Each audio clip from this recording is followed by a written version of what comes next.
Իսրայելն ու Լիբանանը Վաշինգտոնում Ամերիկայի Միացյալ Նահանգների միջնորդությամբ ստորագրել են շրջանակային համաձայնագիր մի քանի օր տևած բանակցություններից հետո։ Ամերիկայի Միացյալ Նահանգների պետքարտուղար Մարկո Ռուբիոն հայտարարել է, որ Վաշինգտոնը կաջակցի համաձայնագրի իրականացմանը եւ կհատկացնի $100 միլիոն անհապաղ մարդասիրական օգնություն ՄԱԿ-ի հետ համակարգմամբ։ Իսրայելի վարչապետ Բենյամին Նեթանյահուն նշել է, որ համաձայնագիրը թույլ է տալիս իսրայելական ուժերին շարունակել ներկայությունը հարավային Լիբանանում, եթե Հեզբոլահը չզինաթափվի։ Հիշեցնենք, որ Իսրայելը եւ Հեզբոլահը հունիսի 19-ից համաձայնել էին հրադադար հաստատել։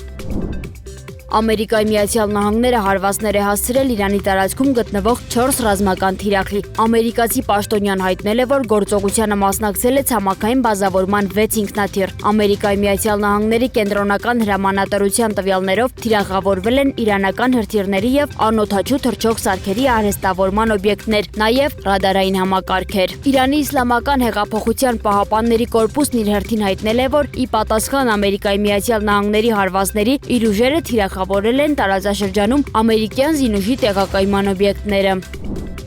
Ամերիկայի Միացյալ Նահանգների նախագահ Դոնալդ Թրամփը հայտարարել է, որ Իրանը շահագրգռված է Միացյալ Նահանգների հետ համաձայնության հասնելու հարցում եւ նրա խոսքով պատրաստ է զգալի զիջումների։ Թրամփը նշել է, որ Իրանի ռազմական ներուժը զգալիորեն թուլացել է, ընդգծելով, որ երկիրը ունի արդյունավետ ռազմածովային եւ ռազմաօդային ուժեր։ Նրանք հուսահատորեն ցանկանում են համաձայնագիր կնքել։ Նրանք մեզ շատ զիջումներ են անում, հայտարարել է Ամերիկայի Միացյալ Նահանգների նախագահը։ Թրամփը նաեւ քննադատել է այն պնդումները, թե Իրանը ներկայումս ավելի ուժեղ է, քան մի քանի ամիս առաջ, դրանք անվանելով իրականությանը չհամապատասխանող։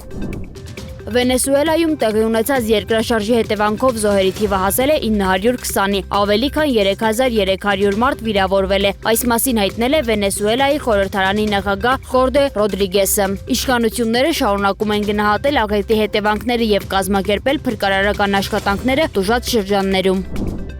Չինաստանում թեթև շարժիչով ինքնաթիռը բախվել է 109 հարկանի Չայնազուն երկնաքերին։ Դեպքից անմիջապես հետո շենքից իրականացվել է լայնածավալ տարհանում, իսկ արտակարգ ծառայությունները սկսել են որոնողափրկարարական աշխատանքները։ Տուժածների եւ զոհերի վերաբերյալ պաշտոնական տվյալներ դեռևս չեն հրապարակվել։ Դեպքի հանգամանքները պարզվում են։ Վրաստանի խորհրդարանում նիստի ընթացքում ծեծկռտուք է տեղի ունեցել ընդդիմադիր եւ իշխանական պատգամավորների միջև։ Միջադեպը սկսվել է այն բանից հետո, երբ Գախարյան Վրաստանի համար կուսակցության պատգամավոր Գրիգորի Շարաշիձեն հայտարարել է, որ նույնիսկ վրացական երազանք կուսակցությունը արժանի չէ ներկայիս վարչապետին եւ պնդել, որ իշխող ուժի պատգամավորներից շատերը կիսում են այդ կարծիքը։ Դրանից հետո դահլիճում վիճաբանություն է սկսվել, որն արագ վերածվել է ֆիզիկական բախման։ Միջադեպի հետևանքների կամ հնարավոր տուժածների մասին պաշտոնական տեղեկություններ դեռ չեն հրապարակվել։